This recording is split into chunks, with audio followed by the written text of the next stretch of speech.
This video is for informational assistance only and does not replace the written assembly instructions. You must read the entire manual and familiarize yourself with all the pieces and procedures before progressing with assembly. Now that you've assembled your Imagiblocks, it's time to build your wall.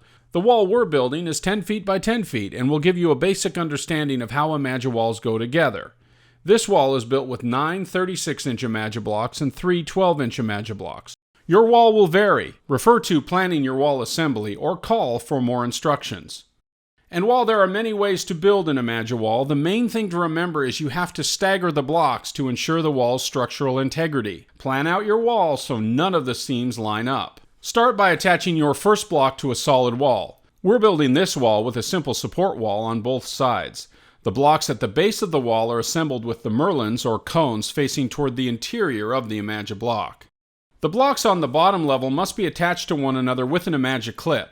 This is very important because it creates a strong foundation for the base of the wall.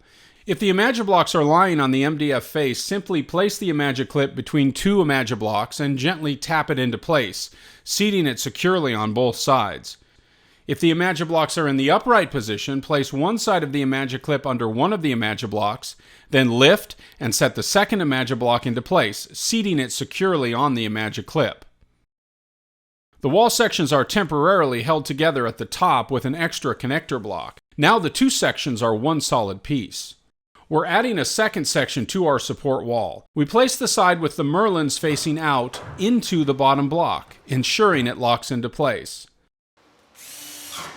Now, we'll attach the blocks to the support wall. For more information, see the manual or our videos on how to connect Imagibloks. We'll bring in the next block, snap in an Imagiclip at the bottom, and temporarily secure it at the top. We'll follow the same procedure for the remaining 12-inch block on the bottom row. Snap in the Imagiclip, then temporarily secure it at the top seam with a connector block.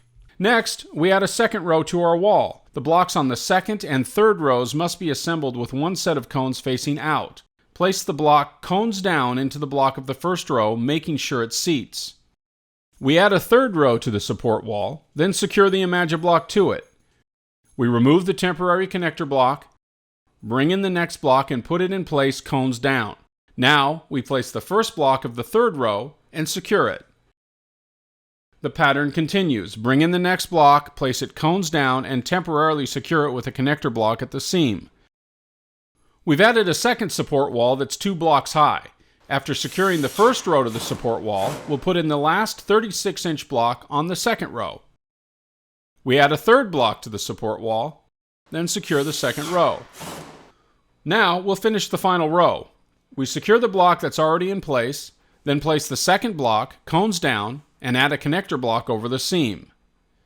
Continue this pattern on this row and every subsequent row until your wall is finished. Be sure to secure the end blocks to the support walls. As a final step, we remove the temporary connector block and add an Imagiclip to every seam at the top of the wall. Your wall is complete and ready to be skinned, decorated, and anything else you can imagine.